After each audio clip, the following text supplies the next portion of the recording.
رمضان کا مہینہ آیا تو میرے نبی کا اعلان ہو گیا ایک فرض 70 فرض کے برابر ہو جاتا ہے.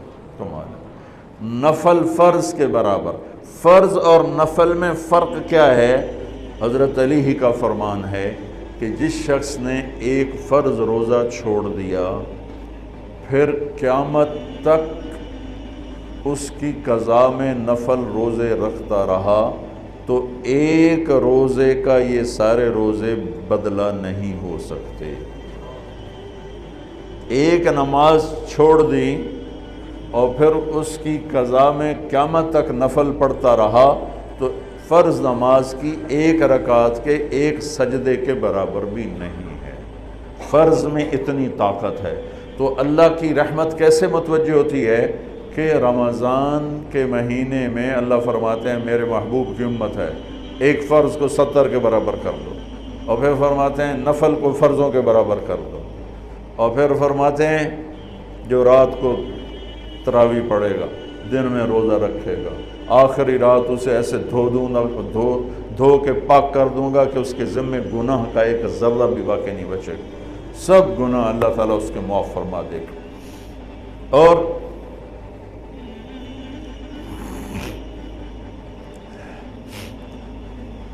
میرے نبی نے فرمایا من صام رمضان ایمانا و احتسابا، دوسری بھی من قام رمضان ایمانا و احتسابا، جس نے روزہ رکھا اللہ کی رضا کے لیے، جس نے تراویح پڑھی اللہ کی رضا کے لیے، اس کے پچھلی زندگی کے سارے گناہ اللہ معاف فرما دیتا ہے.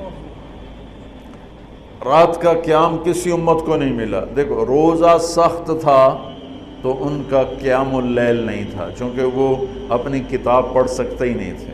رمضان میں اللہ نے آسمانی کتابیں اتاری. یکم رمضان کو ابراہیم علیہ السلام پر، 2 رمضان کو تورات موسیٰ علیہ السلام پر، 8 یا 6 رمضان کو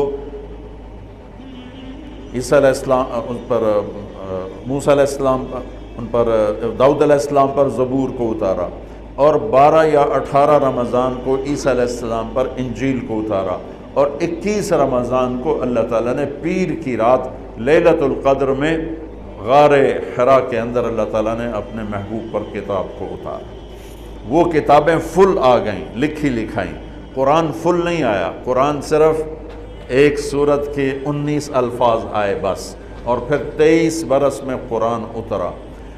کتنے انبیاء ایسے گزرے ہیں جن کے پاس جبریل زندگی میں ایک دفعہ آیا، زندگی میں جبریل ایک دفعہ، اور ایک سے لے کر آگے کوئی تعداد مقرر نہیں ہے، 100 دفعہ 200 دفعہ. لیکن آپ حیران ہوں گے ہمارے نبی پر جبریل 23 برس میں 24,000 دفعہ آئے. 24,000 دفعہ، جو ایک عجب العجائب ہے، عجب العجائب ہے. تو میرے بھائیوں، رات کی تراویح، دن کا روزہ. تراویح میں کیا ملنے والا ہے؟ میرے نبی کا فرمان ہے ہر سجدے پہ 1,500 نیکی، ہر سجدے پہ 1,500 نیکی. تھوڑی اپنی کاروباری مصروفیت گھٹاؤ، اپنی کاروباری مشقت گھٹاؤ، اپنے ملازموں کی بھی مشقت گھٹاؤ تاکہ وہ تراویح پڑھ سکیں، روزہ رکھ سکیں، بشاشت سے پڑھ سکیں. اور اللہ کا فضل ہے دھیرے سے ڈھیلا حافظ بھی ہو تو 1.25 گھنٹے میں سارا کچھ نمٹ جاتا ہے. اتنی سی ہمت کرو میرے بھائیوں کہ افطاری میں تھوڑا کھاؤ. اگر تم پہلوانوں کی طرح شروع ہو گیا نا پھر تو تم سے عشاء بھی نہیں پڑھی جائے گی، تراویح تم نے کیا پڑھنی. روزہ جسم کی فالتو چیزوں کو جلاتا ہے. روزہ ایک قوت پیدا کرتا ہے ایمانی شیطان کے خلاف. وہ کیسے پیدا کرتا ہے شیطان کے خلاف؟ اللہ تعالیٰ حلال کو بھی حرام کر دیتا ہے. جب بیوی کو بھی شہوت سے دیکھنا حرام ہو گیا اور یہ اس پہ قابو پا گیا تو اوروں کی عزت کو یہ حرام نظر سے کیوں دیکھے گی؟ جب یہ حلال کھانا چھوڑ گیا تو یہ جھوٹ کیوں بولے گا، یہ گالی کیوں دے گا، یہ غیبت کیوں کرے گا؟ جب یہ کان میں دوائی ڈالنا چھوڑ گیا کہ روزہ ٹوٹ جاتا ہے تو یہ اوروں کی غیبت کیوں سنے گی، اوروں کی برائی کیوں سنے گی؟ جب یہ آنکھ میں دوائی نہیں ڈالتا ہے کہ وہ حلق میں جاتی، وہاں سے وہ پیٹ میں چلی جاتی ہے، روزہ ٹوٹ جاتا ہے، تو یہ ان آنکھوں سے غلط کیوں دیکھے گا؟ یہ غلط کیوں کسی کی عزت کے اوپر اپنی بددیانت نظر کو ڈالے گا؟ تو جب یہ اندھیرے میں بند کمرے میں ٹھنڈا پانی پڑا ہوا ہے اور ہاتھ نہیں لگاتا ہے اور اللہ کا دھیان اسے یاد ہوتا ہے کہ اللہ دیکھ رہا ہے، نہاتے ہوئے ہونٹ بند کر رہے تھے کہ کوئی پانی کا قطرہ منہ میں نہ چلا جائے اور میرا روزہ نہ ٹوٹ جائے، خراب نہ ہو جائے، تو یہ جب اللہ کا اتنا دھیان اس کو نصیب ہو جاتا ہے کہ اللہ دیکھ رہا ہے، ورنہ کیا کسی کو کیا خبر کہ میں 2 گلاس پانی پیتا ہے یا میں پیاس سے بول رہا ہوں؟ تو جب وہ اللہ کو اتنا اپنے دھیان میں لے آتا ہے کہ اللہ دیکھ رہا ہے، میں پانی نہیں پیوں گا، اللہ دیکھ رہا ہے، میں بیوی کو ہاتھ نہیں لگاؤں گا، اللہ دیکھ رہا ہے، میں کسی کی عزت پر بری نظر نہیں ڈالوں گا، اللہ دیکھ رہا ہے، میں کسی کی برائی نہیں سنوں گا، اللہ دیکھ رہا ہے، میں کسی کی برائی نہیں کروں گا، تو پھر جب یہ بازار میں جائے گا تو جھوٹ تو نہیں بولے گا، جب یہ تولے گا تو غلط تو نہیں تولے گا۔ ہاں یہ الگ بات ہے، بہت سے مجھے ملے کہ بس رمضان میں جھوٹ چھوڑ دیتے ہیں، اس کے بعد پھر شروع ہو جائے گا رمضان میں رشوت نہیں لیتا ہوں، اس کے بعد پھر شروع ہو جاتا ہے۔ تو چلو شکر ہے 1 مہینہ تو مسلمان رہتے ہیں۔ اچھا اس کی وجہ کیا ہے کہ رشوت خور کہتا ہے جی رمضان میں نہیں، جی نہیں، رمضان میں جھوٹ نہیں بولنا، رمضان میں صحیح تولنا ہے، رمضان میں غلط نہیں تولنا ہے، کیوں؟ شیطان قید ہو جاتا ہے۔ رمضان میں نمازی کیوں بڑھ جاتے ہیں؟ شیطان قید ہو جاتا ہے۔ کسی امت کو یہ نہیں ملا کہ رمضان میں شیطان قید کیے جائیں، اس امت کو ملا رمضان میں شیطان قید ہو جاتے ہیں۔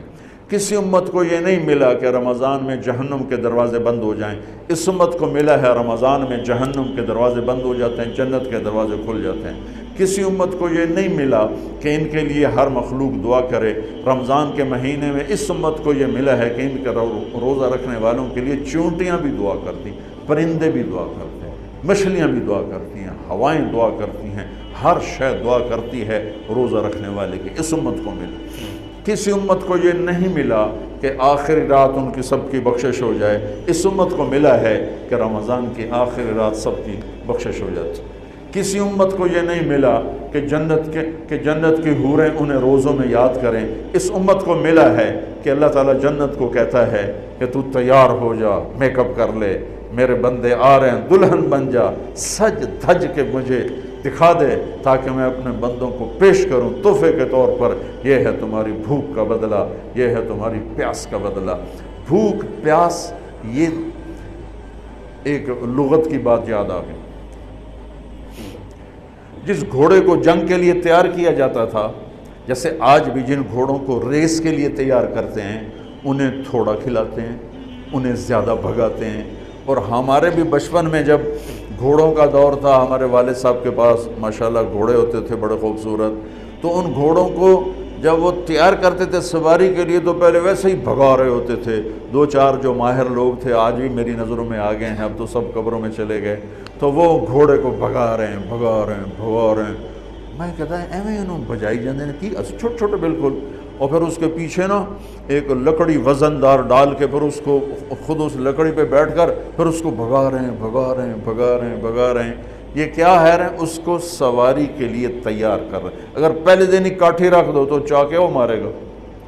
تو جس گھوڑے کو جنگ کے لیے تیار کر دیا گیا ہو، یا آج کے دور میں سمجھ لو جس گھوڑے کو ریس کے لیے تیار کر دیا گیا ہو کہ یہ ریس کے لیے تیار ہے، اس کو کہتے ہیں خیل صائم، فرس صائم، روزے دار گھوڑا۔ روزے دار گھوڑا کا کیا مطلب ہے؟ کہ یہ گھوڑا بھوک برداشت کر سکتا ہے، پیاس برداشت کر سکتا ہے، لمبی ریس کی تھکن برداشت کر سکتا ہے، دشمن سے بھڑ جائے تو تلواروں کی کاٹ برداشت کر سکتا ہے۔ اس کو خون بہتا بھی دکھایا جاتا تھا،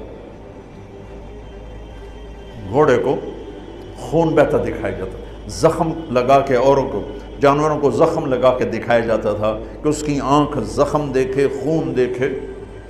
ایک عرب شاعر کا شعر یاد آ گیا، یدعون عنتر والرماح کأنہا اشتان بیر فی لبان الادہم ما زلت ارمیہم بغرۃ وجہہ ولبانہ حتی تسربل بالدم، کہ میں نے آج وہ کر کے دکھایا کہ دشمن کے خون سے میں نے بھی کپڑے پہنے اور دشمن کے خون سے میرے گھوڑے نے بھی کپڑے پہن لیے، یعنی دونوں ہم سرخ سرخ ہو گئے، خون آلود ہو گئے، کہ میرا گھوڑا بھی سارے کا سارا پوری شلوار قمیض ہی اس نے خون کی پہن لی تھی، اس کو کہتے تھے خیل فرس صائم۔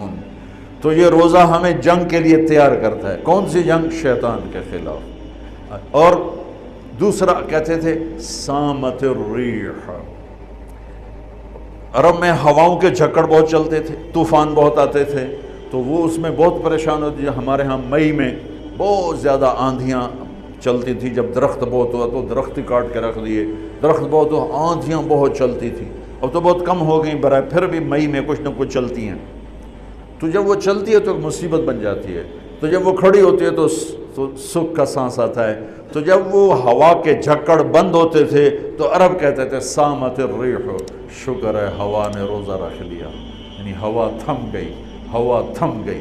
اب اس کو یہاں فٹ کیسے کیا ہے علماء نے کہ انسان کے اندر نافرمانی کے جھکڑ چلتے ہیں، جھوٹ کے، ظلم کے، بدکاری کے، فحاشی کے، نشے کے، سستی کے، رشوت کے، بار بار نام لینے سے بھی طبیعت خراب ہوتی ہے، نافرمانی کے طوفان اٹھتے ہیں، طوفان اٹھتے ہیں۔ یہ کیا کرتا ہے؟ روزہ رکھتا ہے، نظر جھکاتا ہے، ہاتھ جھکاتا ہے، زبان پہ قابو پاتا ہے، شہوت پہ قابو پاتا ہے، حلال کو چھوڑ دیتا ہے۔ تو وہ پورا مہینہ جب اس پریکٹس سے گزرتا ہے کہ نظر کو بچاتا ہے، کانوں کو بچاتا ہے، زبان کو بچاتا ہے، حلال کھانے، حلال بیوی سے بچتا ہے، تو اللہ اس کے اندر شیطانی طوفانی ہواؤں سے ٹکر لینے کی طاقت پیدا کر لیتا ہے، اور یہ اس کے سامنے کھڑا ہو جاتا ہے، ڈٹ جاتا ہے۔ لیکن چونکہ ہمارا روزہ شکر ہے فرض جو رکھتے ہیں ان کو مبارک ہو، بہت مبارک ہو۔ جو میرے بھائی سست ہیں اللہ کرے وہ بھی رکھ لیں کہ یہ بہت بڑا سرمایہ ہے، بہت بڑی دولت ہے۔ اللہ تعالیٰ یہ ہمیں نصیب فرما دے کہ رات کی تراویح اور دن کا روزہ، یہ اس کے اندر ایک طاقت پیدا کرتا ہے شیطان سے ٹکرانے کی اور غلط چیزوں سے ٹکرانے کی، اس کے اندر اللہ تعالیٰ قوت پیدا فرما دیتا ہے۔